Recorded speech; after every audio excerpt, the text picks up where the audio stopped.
kind of me and Andy have obviously just been going around, just kind of going through kind of the different sessions, and kind of already going through each of the tables.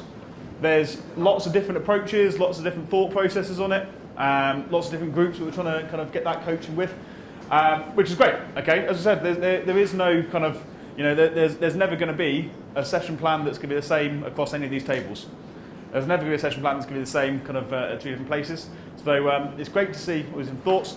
One thing I would say is don't be afraid to simplify slightly. Okay, so there's a lot of people trying to put in 5, 6, 7 different elements to their sessions.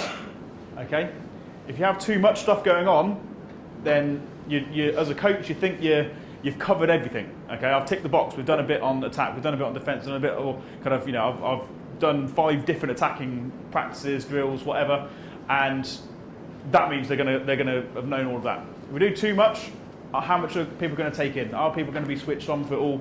Are they going to understand everything that's happening? So don't be afraid to simplify. Don't try and kind of squeeze too much into it, and always allow little bits for the flexible timings. So a lot of us have kind of got, right, okay, 10 minutes, 20 minutes, 15 minutes blocks of stuff. What happens if your explanation or your discussion overruns and then you've only got 5 minutes left to do the practice, or kind of whatever it is? Kind of, do we build in that little bit of flexibility into our sessions? Do we stick to our rigid blocks of time? So again, just put on some of my thoughts for planning a session.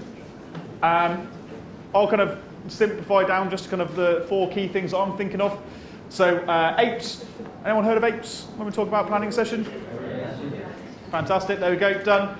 Whole part whole, so no matter what I'm planning on coaching, I want to give people a chance to show me what they can do on that first, whether it be a new skill we haven't covered before, or just something that I think they need to work on. We'll play a game, let's see what they can do. Once we know what that is, we can do that part session, the breakout area, skill zone, whatever you want to call it. We'll work on what that is. Co-coaching, so whoever I'm coaching with, there's loads of different ways we can do that. One of the things at the moment, if you've got the flexibility where you're going to got 3 coaches, we talked about the kind of different roles, but is they talk about it as a microscope, a satellite, and a drone. They're the 3 things. So a microscope, drone, satellite. So if you think about it, you've got one coach that's focusing on something really, really small within that game.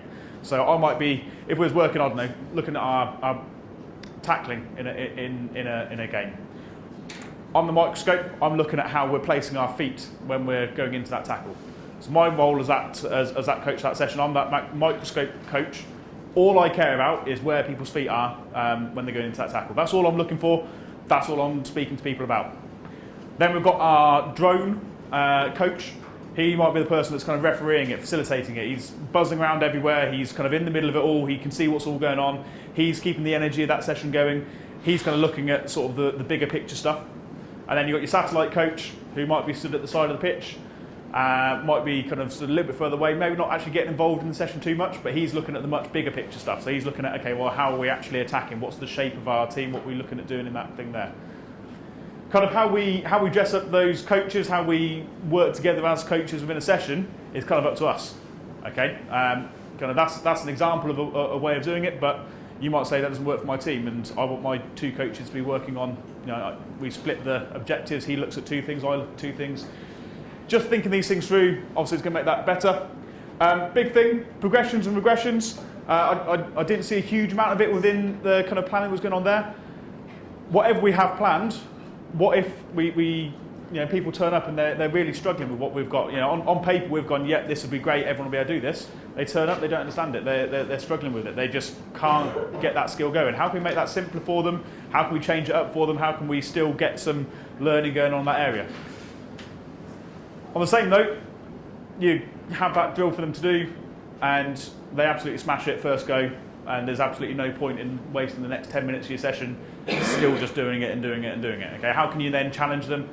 It might be you've got 1 or 2 individuals that you need to challenge harder. So just thinking about how we can add in extra things. On there, it's got about the step model. So how can we change those 4 elements to make it harder or make it simpler? So can we adjust the space they're working in, what they've actually got to do, what equipment they're using, and the people that are involved in those practices.